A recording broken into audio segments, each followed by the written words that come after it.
Remember a few days ago on the House of Wolfie Shorts, I said, I think what I'm going to do is I'm going to wait and see what happens.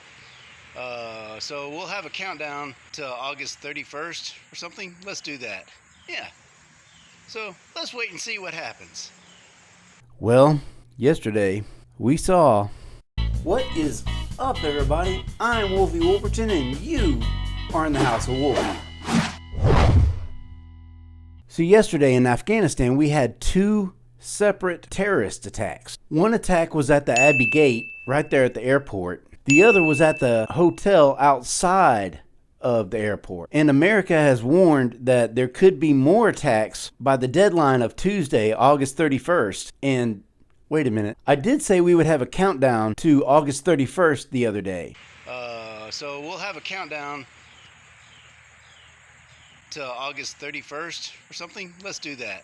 Okay, so that's better. Right now, the death toll has risen to 100 or more. At least 95 Afghans have lost their lives. And as of this video, 13 U.S. troops have died in the bombings or attacks, whatever you want to call them, from yesterday in Kabul. The true death toll could be much higher. We just don't know yet. It's still a fluid situation. Yesterday, President Biden came on TV and he said that we will hunt you down and make you pay. Unfortunately, the way he said it didn't sound very threatening. Really was not intimidating at all. Although some people did get scared enough to say this. I just may ship my pants. I just shipped my drawers. I just shipped my nightie. I can't wait to ship my pants. I just shipped my bed. The two attacks at the airport apparently were done, or the guys who did it apparently is ISIS-K. Now, I'm sure a lot of you have heard of ISIS, but where does the K come in at? What is K? ISIS is basically the Islamic State of Iraq and Levant. They are the Khorasan?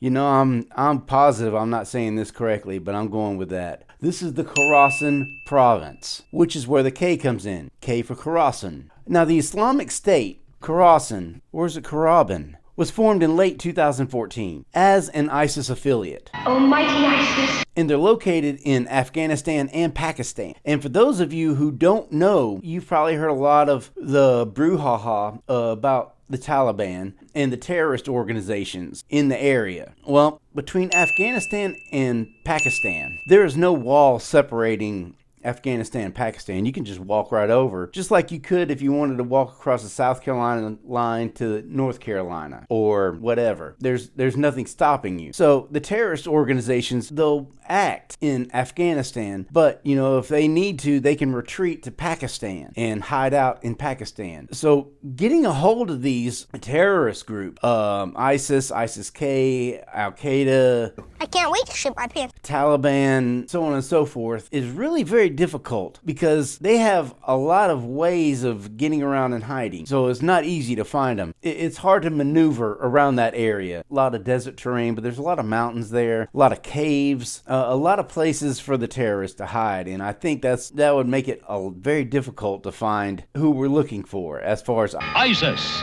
dedicated foe of evil. And we still don't know really if ISIS and the Taliban are in cahoots. I've heard rumors that the Taliban and ISIS don't get along and there's no way they could be in cahoots, but we really don't know. Maybe we will in the future, maybe we won't. And you know, it's not like we can go in there and just bomb them and be done with it. There are innocent Afghans in there. So like, let's say we dropped a nuke on Afghanistan just to fix the whole situation. Well, yeah, you might eliminate some of the Taliban and some of ISIS and some of Al-Qaeda, but there's a lot of innocent Afghan people that would get killed as well. Getting them back, let's say, will be very difficult. I'm not saying it's impossible, but let's be realistic. Back in the 1990s, George W. Bush started this whole thing. And, 20 years later, we're just now getting out. For good or for bad, we're now getting out. And we still didn't really fix the situation. They've said that we have, but apparently we haven't. So we're back to square one, I believe. But that's all I really have for today. It's just I